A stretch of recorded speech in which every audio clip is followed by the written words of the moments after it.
In this video, we're going to take a look at how to install or get the included assets inside of Easy Video Lab 2.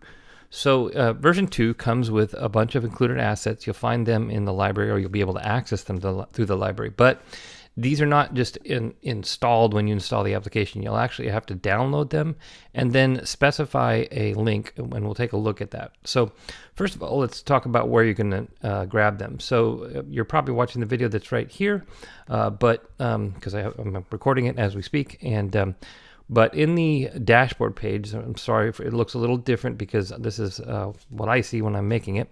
But you're looking for this button, Included Assets. So you're going to go, this is on the main page here.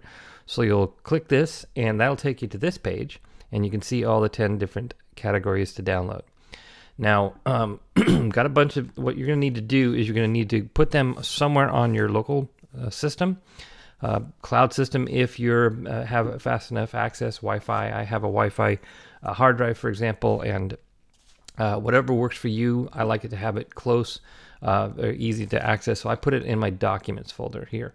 So you can name this folder whatever you want. I've got it EV Lab 2 assets, but these particular folders need to be named exactly as shown here, including lowercase, and I've zipped them up according to that name.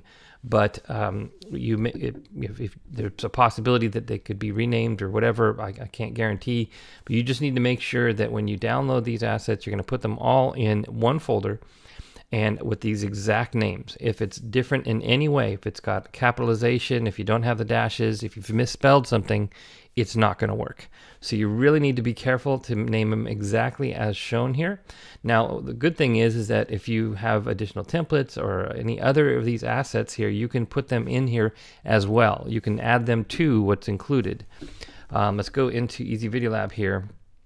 And if I click on the search here, once they're plugged in, we'll take a look at that in a second. You'll see that it comes with over 750 assets here. That's sound effects, backgrounds, and all these categories.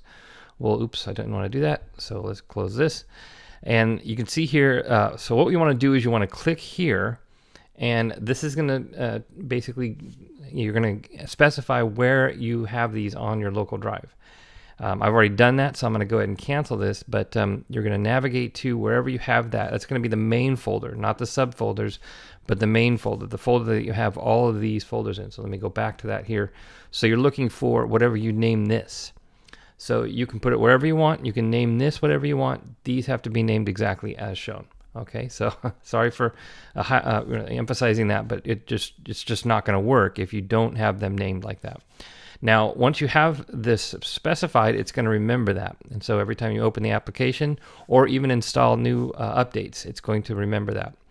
So you can go ahead and you can select all, you can deselect all, you can specify just specific folders to search for if you want to, or even multiple folders. Once you have this installed, also you can do things like do a search for multiple keywords. So I can do something like happy and joy and search for those two keywords. So once you have that going, you're good to go. Now, there's also the search local folder, so you can specify a different folder if you have installed something. If you want to look for assets in a different place, you can do that. But I do recommend that once you grab any additional templates, either from us or third party, or any of these additional assets that you like, then you can go ahead and put them in those folders, and you'll be able to include those whenever you do a search from the included assets. Now, last thing I'll go ahead and recommend is, if there's anything in these assets that you don't like, you don't imagine that you're going to use them, you can certainly open these up and you can remove anything that you feel like is not going to fit your purposes, and of course add anything that you want to. So these are just kind of the main categories we felt were going to be most likely for you to use with Easy Video Lab, and so you can put them in here. And if there's additional categories that we did not represent, you can of course go into Easy Video Lab and use the search local folders to find and keyword search for those assets. The browser is going to again, it's keyword based. And one last thing, I'll go ahead and do a search for, let's just do that happy again, and just point out that you see here that you got the keywords are shown here. So if you like a particular asset, you might make note of those keywords. It'll also show you the size and, of course, give you the ability to open that. With other assets like videos, it'll even tell you the dimensions and the file sizes as shown here as well. All right, that should cover working with the included assets inside of Easy Video Lab.